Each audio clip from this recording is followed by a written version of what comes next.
देखिए, आकलन और मूल्यांकन, असेसमेंट एंड इवैल्यूएशन महत्वपूर्ण टॉपिक है और ऐसा टॉपिक है जिसको यदि आप किताब से पढ़ेंगे ना तो आपको कन्फ्यूजन होता रहेगा। किताब में अब रचनात्मक मूल्यांकन अलग से है, सीखने के लिए अलग से है। आकलन मूल्यांकन में एक जगह अंतर बता दिया है, दूसरी जगह आकलन मूल्यांकन को सेम अर्थ में यूज कर रहा है। दिमाग बड़ी घोंच पोंछ हो जाता है। घोंच पोंछ समझते हैं ना कि क्या होगा क्या नहीं होगा। इस घोंच पोंछ को अभी के लेक्चर के द्वारा हम खत्म कर देते हैं। जो बात एकदम बिल्कुल सटीक निशाने पर बैठेगी वो बातें आप लोगों को हम क्या कर रहे हैं, बता रहे हैं। देखिए, आकलन या मूल्यांकन दोनों में सूक्ष्म अंतर है। आकलन और मूल्यांकन में सूक्ष्म अंतर है कि आकलन जो है शिक्षण के दौरान होता है, उसमें प्रतिपुष्टि दिया जाता है। मूल्यांकन जो है शिक्षण के बाद होता है, उसमें अंक या ग्रेड दिया जाता है। अंतर है दोनों में, लेकिन आपको दिमाग से उस अंतर को हटा देना है। क्वेश्चन सॉल्व करने के दौरान उस अंतर को दिमाग से क्या करना है, आपको आकलन और मूल्यांकन को पर्यायवाची शब्द मानना है। कैसा शब्द? पर्यायवाची समझते हैं ना। जैसे धरती और भूमि पर्यायवाची शब्द है, धरती कहे या भूमि कहे एक की बात है। तो आकलन के जगह पर मूल्यांकन रहे कि मूल्यांकन की जगह पर, आपको कंफ्यूज नहीं होना है। हाँ, कभी ऐसा प्रश्न पूछ दिया जिसमें आकलन मूल्यांकन में अंतर पूछा जा रहा हो तो वहाँ पर उस अंतर को हम याद रखेंगे। नहीं तो आकलन मूल्यांकन को हम क्या मानेंगे, एक ही चीज़ मानेंगे। कहीं पर रचनात्मक आकलन लिखा हो और कहीं पर रचनात्मक मूल्यांकन लिखा हो तो आपको दोनों को क्या मानना है, सेम चीज़ मानना है। ये बात पहले दिमाग में एकदम इन कर लीजिए, ठीक है। अब देखिए, आकलन मूल्यांकन का क्या उद्देश्य है और क्या उद्देश्य नहीं है।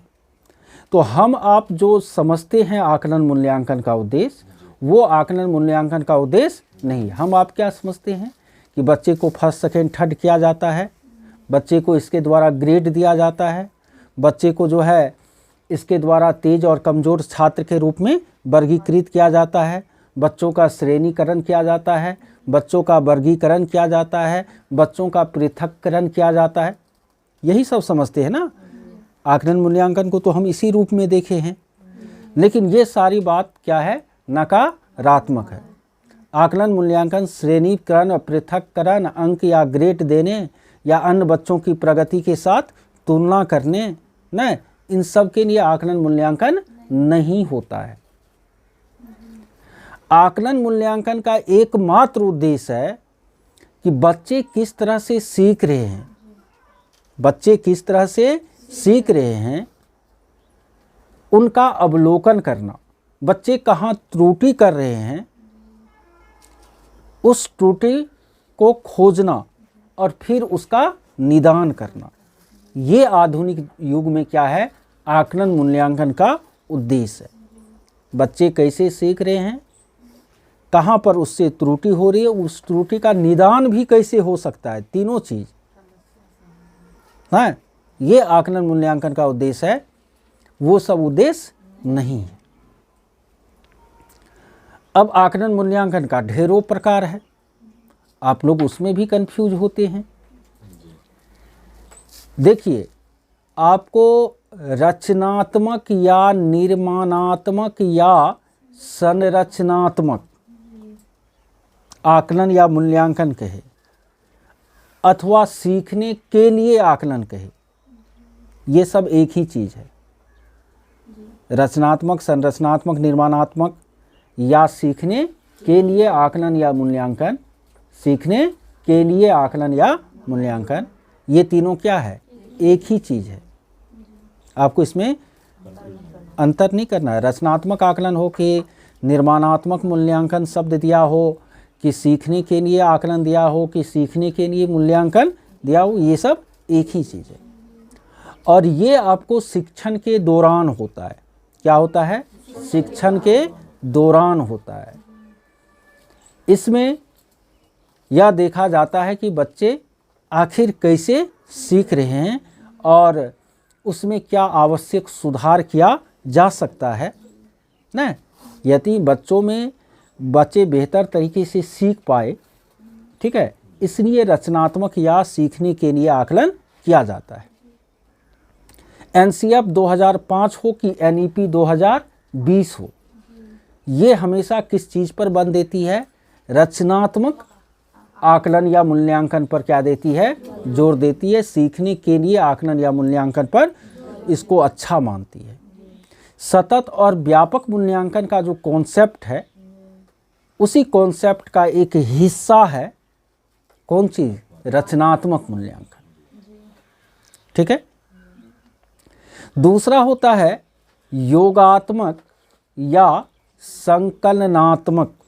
योगात्मक या सीखने का आकलन। सीखने यानी सीखने की प्रक्रिया खत्म हो जाए और नियत अवधि पर जो हम आकलन करते हैं बच्चे का समग्र रूप से, वो योगात्मक आकलन या मूल्यांकन या सीखने का आकलन कहलाता है।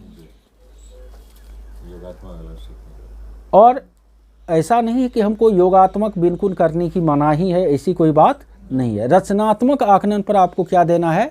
ज़्यादा जोर देना है। रचनात्मक से योगात्मक की तरफ आपको क्या करना है? बढ़ना है। मेरे बात को समझ रहे हैं?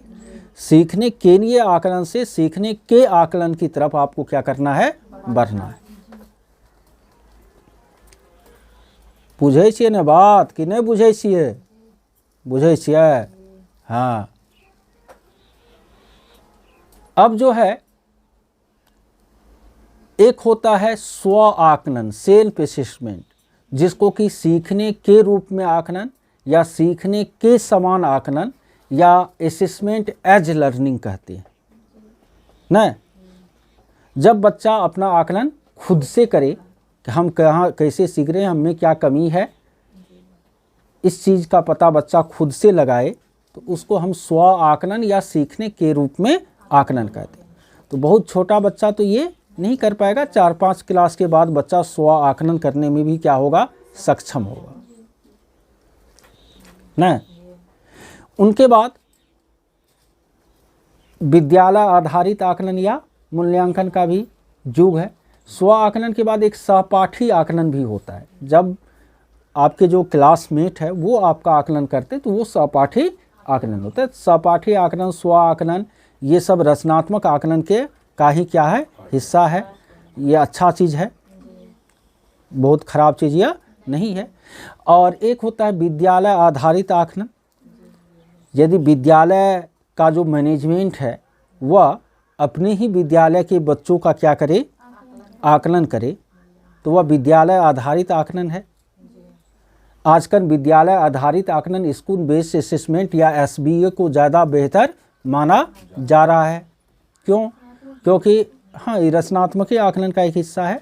विद्यालय आधारित आकलन को इसलिए बेहतर ही माना जा रहा है क्योंकि जो विद्यालय के शिक्षक होते हैं वे अपने छात्र को अच्छी तरह से क्या करते हैं? जानते हैं ना।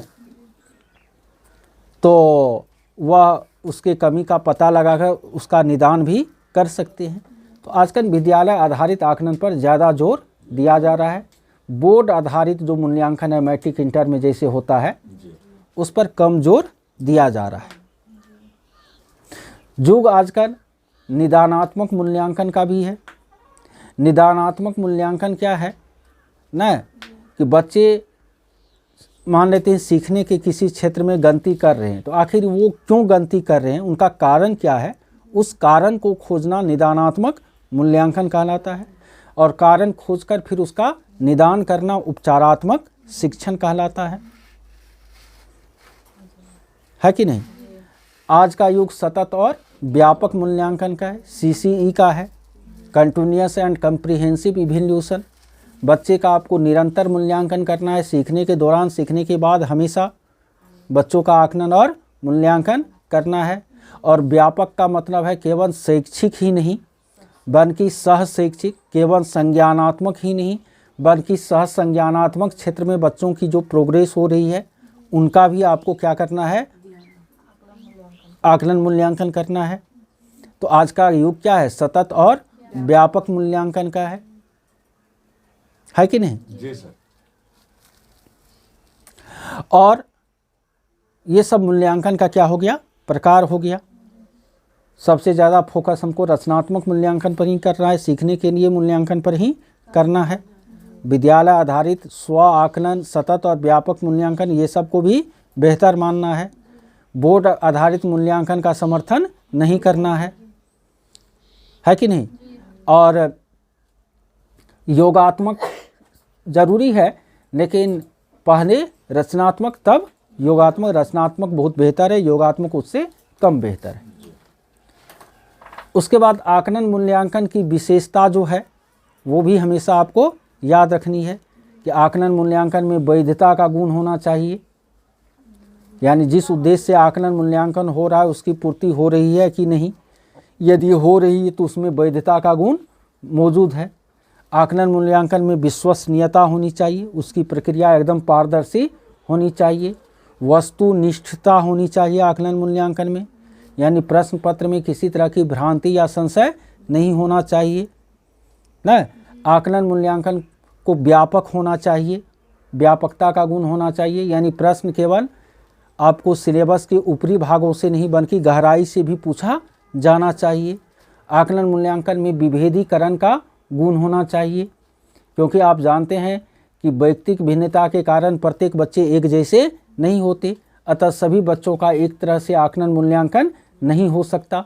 इनके लिए भी आपको विविध विधियों का क्या करना पड़ेगा, इस्तेमाल करना पड़ेगा। ये बात हमेशा याद रखिए। मानक आकलन या मूल्यांकन बेहतर नहीं है, विविध तरीकों से आकलन और मूल्यांकन आपको बच्चों का करना है। ये सब आकलन मूल्यांकन की गुण या विशेषता हो गई। जो पारंपरिक रूप से आकलन मूल्यांकन की प्रक्रिया चली आ रही है वह है मौखिक और लिखित परीक्षा, मौखिक और न। लेकिन आजकल जो है आकलन मूल्यांकन के नवीनतम तकनीकों के प्रयोग पर क्या दिया जाता है, जोर दिया जाता है। जैसे कि आपको संचयी अभिलेख है, पोर्टफोलियो है ना, रेटिंग स्केल है, रूब्रिक्स है ना, उसके बाद घटना वृत्त है ना, सारा चीज़ बताए हुए हैं। तो इन सब को अपनाने पर आजकल जोर दिया जाता है, जो नवीनतम तकनीकें हैं उन पर। एनसीएफ 2005 में कहा गया है कि कक्षा 1 और 2 के बच्चे का बिल्कुल आपको मौखिक या लिखित परीक्षा नहीं लेना है, केवल अवलोकन के द्वारा उनका क्या करना है, आकलन और मूल्यांकन करना है। ठीक है। लिखित परीक्षा जो पारंपरिक रूप से लिया जाता है उसमें 2 तरह के प्रश्न होते हैं, एक होता है वस्तुनिष्ठ प्रश्न, एक होता है निबंधात्मक प्रश्न, होता है ना। जो वस्तुनिष्ठ प्रश्न होते हैं, ऑब्जेक्टिव क्वेश्चन होते हैं, वह 4 तरह के होते हैं। एक होता है मल्टीपल चॉइस क्वेश्चन, एक से ज़्यादा विकल्प में सही उत्तर आपको चुनना है। दूसरा होता है फिल इन द ब्लैंक्स, रिक्त स्थानों की क्या करे, पूर्ति करे। तीसरा क्या होता है, आपको मैचिंग वाला, मैच करने के लिए। चौथा आपको यस नो या ट्रू फॉल्स वाला क्वेश्चन होता है। ये 4 तरह का क्या होता है, ऑब्जेक्टिव क्वेश्चन होता है। वस्तुनिष्ठ, सब्जेक्टिव या विषयनिष्ठ प्रश्न 3 तरह का होता है, एक अति लघु उत्तरीय, एक लघु उत्तरीय और एक दीर्घ उत्तरीय।